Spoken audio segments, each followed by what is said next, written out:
Yes. Ashley Silva Guzman, Yes. Vince Reyes, Yes. David Torres, Dr. Wilcoxon, Yes. Paul Kramer. Yes. The motion passes.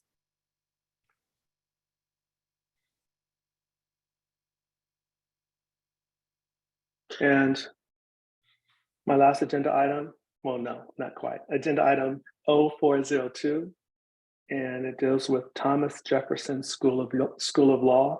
They're seeking approval to offer its JD degree in an additional 100% online modality beginning in the fall of 2023. Is anyone from Thomas Jefferson here today? Yes, we have Dean Linda Keller here.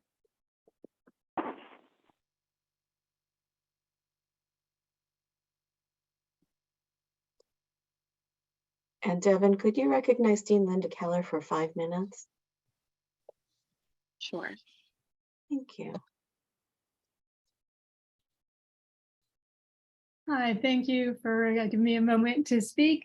But in light of the interest of time and given the staff recommendation on our proposal, I'm not going to reiterate what's in the attachment.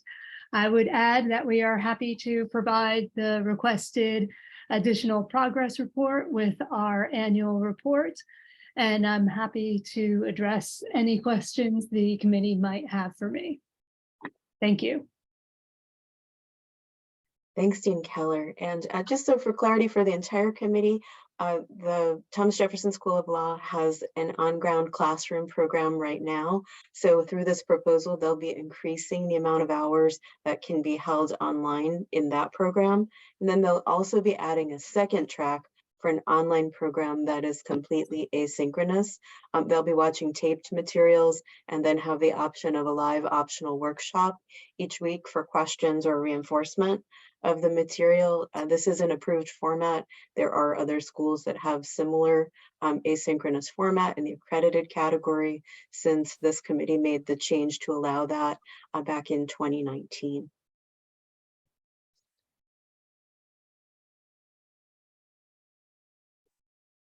Okay, I've got a couple questions. So Dean Keller, one for you, maybe the second one as well. I was looking at your list of electives and I didn't see administrative law in there at all, which I thought was, I was just wondering why. That seems like a fairly, fundamental area of practice for many lawyers. Wondering why that wasn't covered. I definitely agree that it is an important area of practice for many, but in my recent experience, it is not an area of interest for students, despite our indications of how important it might be. So we did not want to lock ourselves into saying that that would be a regular offering when we thought there was a very good chance that there would be very few people taking it. But it's definitely one of the many potential electives that we consider based on availability and student interest.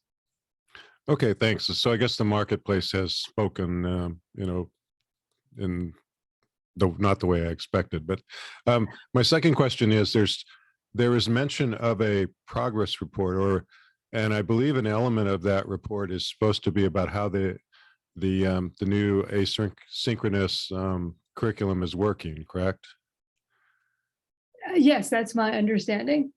So I was thinking that, and the report is asked for with your annual report, which would be roughly November of this year, but you're not starting the program until August. So that seems like a unreasonably short time to learn anything. I was wondering, are you willing to provide a further report in 2024 with your annual report? Absolutely.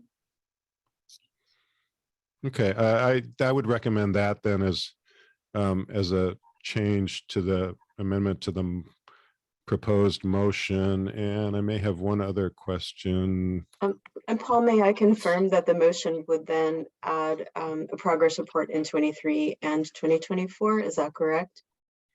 Yeah, I think that's, unless there's no value in having, if that was the only information to be conveyed in the 2023 progress report, and we believe it's too early to really know anything, maybe we could skip that one, but there might have been other aspects of progress that you wanted to hear about as well.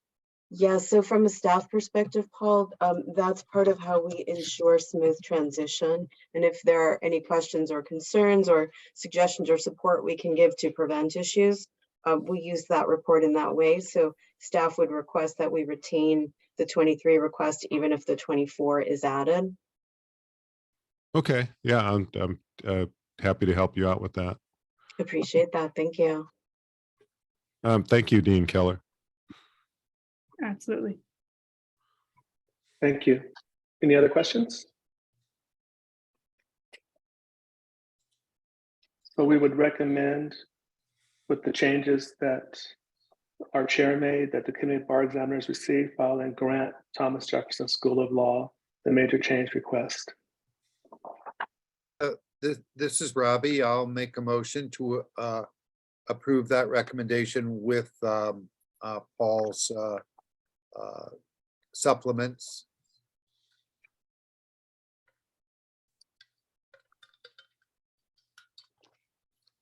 No one I else second that seconded, I motion. will. Second by Mr. Lawrence. Dr. Bolton, Yes. Robert Brody, Yes. Dr. Cow, Yes. Alex Chan, Jim Epting,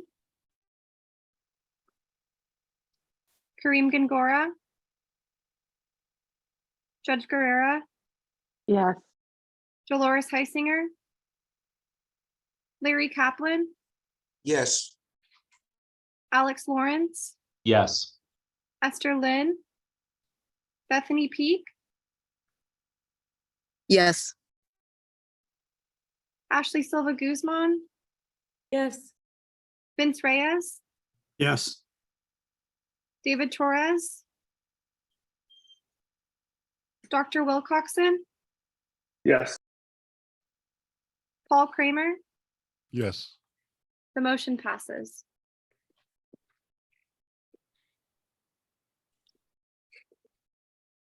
My last agenda item 0403 regarding changes that were announced at accredited and unaccredited law schools.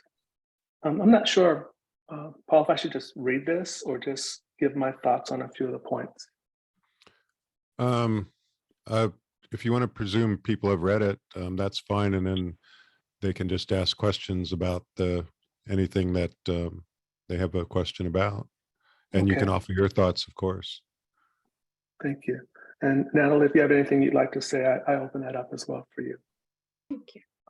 One of the concerns I had that I'd like to talk about and actually hope that we can put on the rules revision to really address in the future is Western Sierra Law School. It's a fixed facility, unaccredited law school. They've updated their mailing address, and it's a commercial virtual mailbox. So, yeah, while a physical administration headquarters remains the same in Oceanside, mail is scanned and forwarded to the law school when it's received. So this is something I think that we should keep in mind in the future. Natalie? Okay, as part of the rules revision, what I can do is to share with the team looking at the rules, the types of physical and mailing options that the schools are using now, so that you can think about what might be appropriate or what information you might need, and if the current formats satisfy the committee's needs. Thank you. And in the case of Western Sierra, I think that part of their change was to transfer to a paperless office. So they have their physical classrooms in Oceanside, And then their commercial virtual mailbox, that company scans and emails the mail to the school on the day that it is received or the next business day. And so they're getting their mail electronically that way. I'm not familiar specifically with the privacy practices. That may be something that the committee may want to know a little bit more about to make sure that student privacy is being maintained. For example, if there are requests such as testing accommodations, et cetera, but I'm not certain if the school is having that go through the commercial mailbox or not. Thank you, Natalie. Any questions on that or the other two above?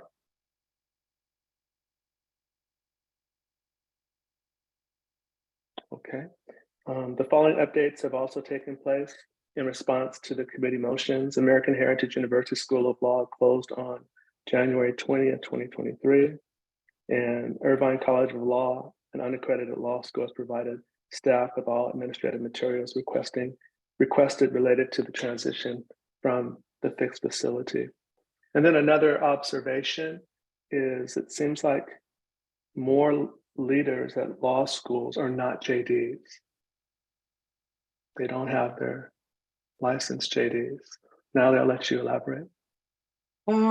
Actually, yes, you're right. On the very first item on the administrative changes indicates that at Lincoln Law of San Jose, they have a new dean that is Artur Jew. He has a business background but does not have a JD degree. So the prior dean remains on his leadership team. She is a licensed California attorney. Another recent example would be People's College of Law. The dean of that law school does have a JD from California, at that time accredited law school, but is not a licensed attorney in California. So the accredited rules contemplate that within the team, the JD might be held by the dean or another, and we can look at the unaccredited rules as part of the review as well as to what's appropriate. Thank you. Any questions? Thoughts? That's it, Chair. Okay, thank you. No motion was required for that one. So let's see, we did the moral character. Confirm for me, Amy, that we've considered all the open session items, except we'll come back to the work plan after our closed session. Do I have? Yes, that's correct. Okay, so now it's time for us to recess the open session and go into a closed session. Caroline, do we need a motion, or Jean? Rosenberg's rules? There's no motion required to move from open to closed session. Okay, great. So we're gonna not- leave this open session Zoom meeting open because when we finish the closed session, we will return here to discuss the work plan and any additional changes we want to make to it, or to approve it as it is. And then we will be finishing our meeting. So members, you have a link from Amy to go into the closed session, and members of the public, just stand by. We'll be back here. Hard to say when. Every time I make a prediction, I'm wrong. So I'm giving that up, at least for January. And we'll see you back here when we complete the closed session. Thank you.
Okay, Amy, did you have a draft motion for the work plan? Yes, I do. Okay, well, wait a minute to put it up, but yeah, I didn't get a chance to give you any comments. So we'll just do it live. Okay, we have a quorum, I believe.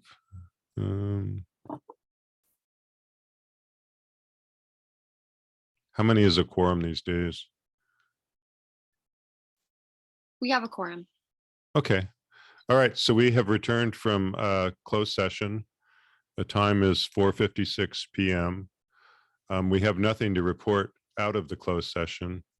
And we had one item that we left for the end of the day to complete, and that is our committee work plan, which is O-102.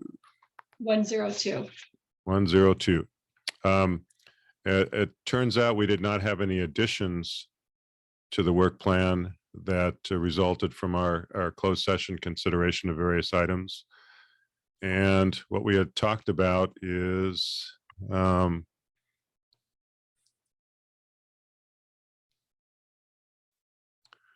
okay, so this you want it to be delegated to us so that we can, because you need us to formally approve something that can go to the Board of Trustees. Is that the reason to delegate? Yeah, yes, and this is what you had suggested when we before we left this item. Oh, okay, I don't know if I was thinking of that particular concept of delegating. We can certainly do that if the committee is comfortable. Let's see. And then we do need to add the notion that we plan to bring it back in March to prioritize some of those items, right? Okay. Yeah, and just as a reminder, Paul, what Amy was capturing here was you had said that we would delegate to you and Dr. Cow to ensure that staff updated the work plan with all of the things, our day-to-day items, like approving the moral character appeals, for example, and make sure that everything from the goals that should have been moved over to the work plan was there, but so that the board would have that version to look at in March. And then in the meantime, we'd come back to you all in March for the additions. Okay, let's say the chair and vice chair. I was just about to say that I don't think we usually put the names. Yeah. Okay. My goddaughter calls me Mr. Paul anyway.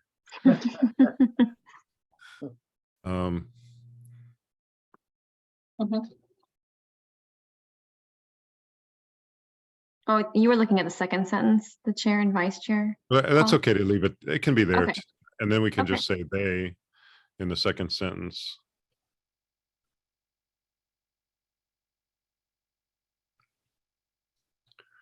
And then a new sentence at the end. The end. Okay, go ahead. Sorry. The work plan will be brought back to the committee in March to prioritize the various activities. Okay. Okay, yeah, that works for me. Any questions or comments or other ideas from anyone on the committee? I think there's okay, no, it's good. Mhm.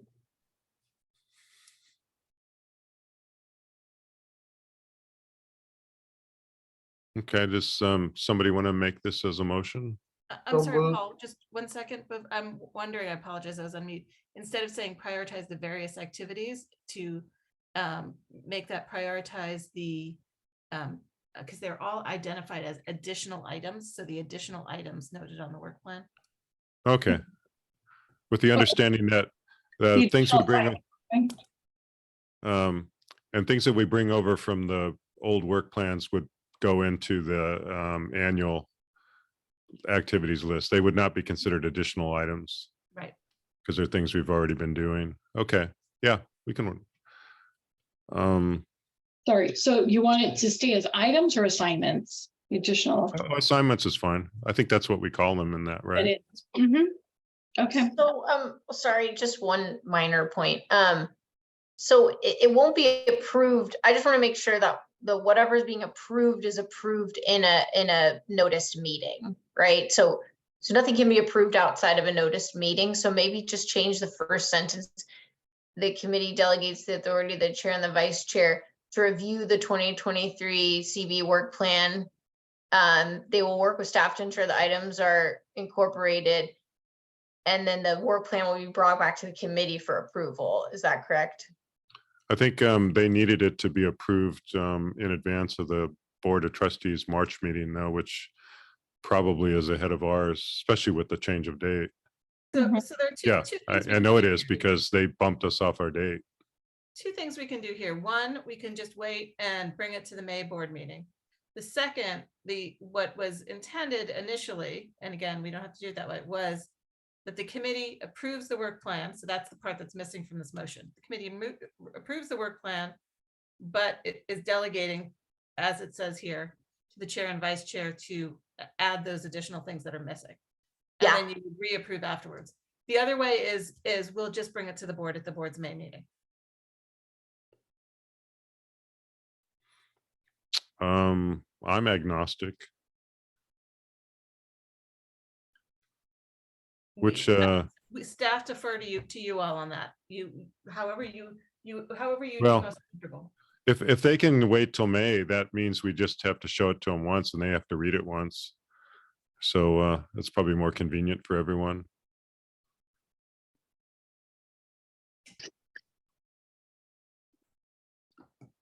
In All which right, case, so- we don't need a motion now. So we have our motion. And we don't actually need one. We'll bring it back at the next meeting. Okay. All right. Good.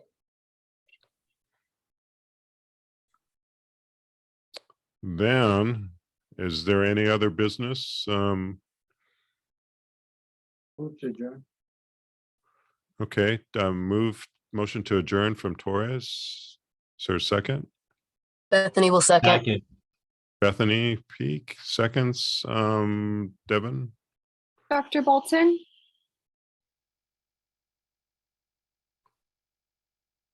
Dr. Bolton, Robert Brody, Yes. Dr. Cow, Yes. Alex Chan, Jim Efting, Yes. Kareem Gangora, Judge Gara, Yes. Dolores Heisinger, Larry Kaplan, Alex Lawrence, Yes. Esther Lynn, Bethany Peak, Yes. Ashley Silva Guzman, Yes. Vince Reyes, Yes. David Torres, Yes. Dr. Wilcoxon, Yeah. Paul Kramer, yes. and back to Dr. Bolton. The motion passes. Okay, thank you, everyone. Look forward to seeing you. Remember, now it is March 24th. And then, oh, how's that going to work with the calibration session, Amy? That'll still be on probably the 18th, right? Yes, we will still send invitations. Christina's team will send those out. So calibration is not changing, just the day of the meeting. And so everyone will be provided an opportunity to participate in calibration. It will just not be happening in conjunction with a CBE meeting. And it'll be via Zoom. Yes. Okay. All right. Thank you, everyone. Have a great weekend, and somewhat drier, but still drought reducing February. Bye, everybody. Bye, everyone. Bye bye.